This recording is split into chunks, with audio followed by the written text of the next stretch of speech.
A ridge of tossed stones makes a crude edge around the three sides of the garden that do not touch the farmhouse wall.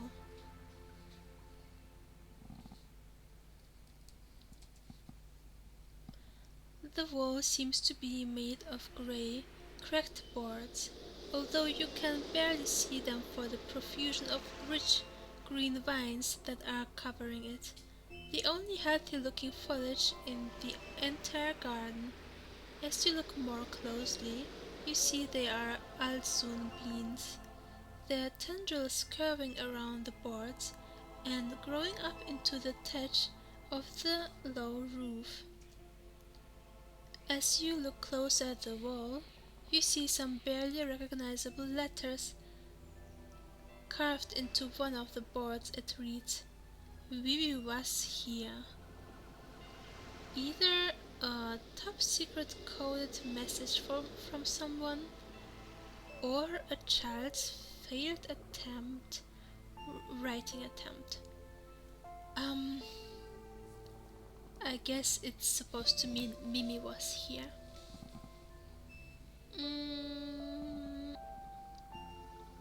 Okay, let's go north. In front of poor farmhouse, you step into the front yard of what seems to be a very tiny farmhouse. Graying planks are packed roughly together, and you can see gaps and warps in the walls. I will write down poor farmhouse.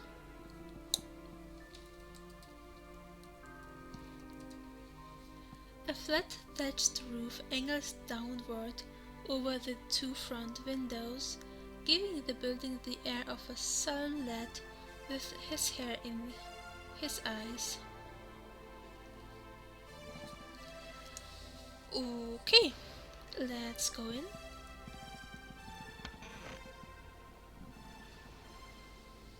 Inside poor farmhouse, light comes through two small dusty windows on either side of the door, illuminating a single door which has been roughly divided with a curtain near the back wall. You assume the curtain hides a bed and washing area. I will update my map. Farmhouse. Room number 19.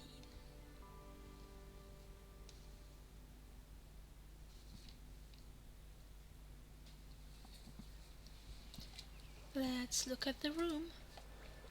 To one side is a small fireplace and chimney made out of rounded river rocks. An empty spit hangs over the hearth, and an iron kettle sits beside it. A rickety table, two chairs, and a series of shelves, all made from the same warped grey pine, are the only other bits of furniture.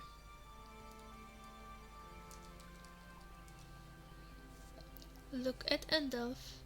You see a blond-haired man with a tan skin color and a full beard. He seems to be in his 40s and has a quite friendly impression on you, at least from the first glance.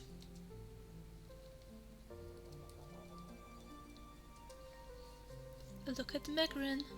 Megran sits near the table next to a basket full of wilting lettuce, a small bowl of salt crystals, and a loaf of black bread.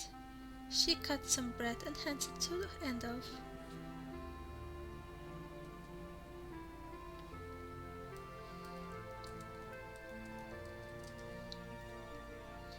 Talk to Andolph. As you approach the fisherman, he greets you. "Welcome in our modest house, stranger. My name is Andolph. Andolph is Terene." He points to his wife, who is sitting at the table. "And this is Megran, my wife."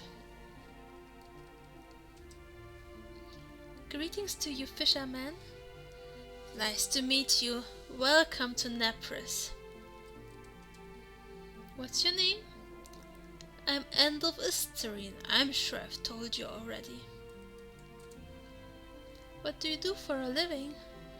I'm catching fish, just like pretty much everyone else here in Nepris, the blonde-bearded man says. What can you tell me about your village? Nepris. Not much exciting to tell lately. What exactly do you want to know? Something about the people? Some old sailor's tales? Endelf grins.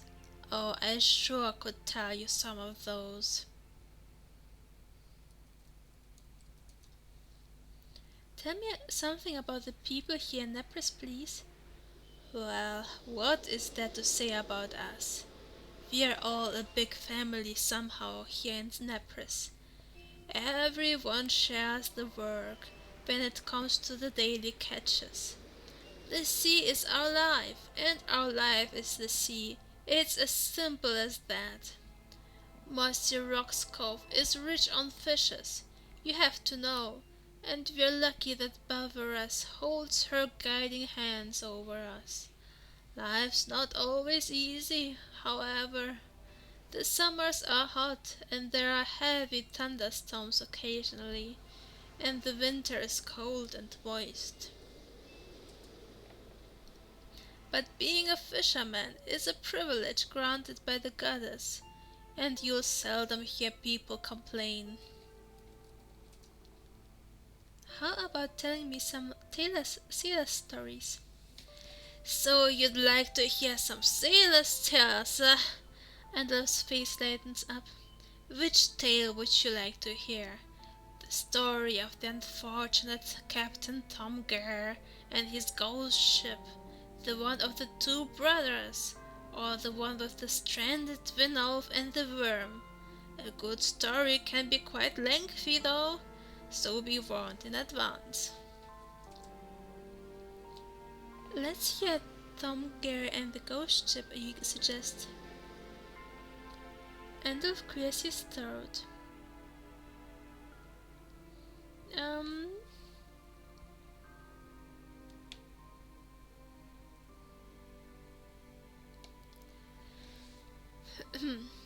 Tom Gare was a captain a long time ago, even before King Santharos united the realm to form the kingdom of Santharia, back when the lands we live in now bore the name of Vavanoria.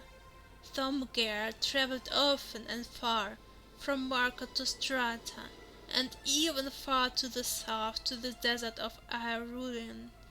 He was a well-known trader and proud of it, renowned in all those lands, and he brought the most exotic goods from afar to the shores of Sarvonia. One day he sailed in a ship known as the Vartaran from Markok to the Isle of Doranthakar, which now harbors the small kingdom of Dorania, when something unexpected happened.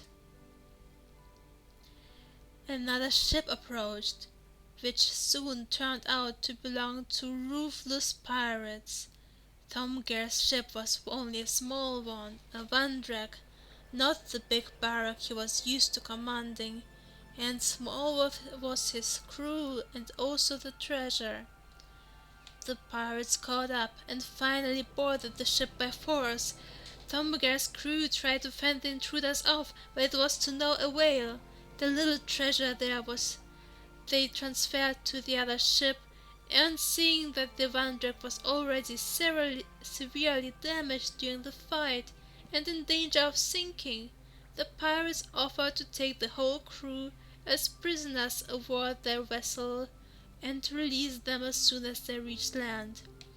Indeed, the men accepted, but Tom Gare refused to leave his ship, as he still thought he could make it safely if given a free hand. The pirate captain disagreed, but Tom Gare kept insisting.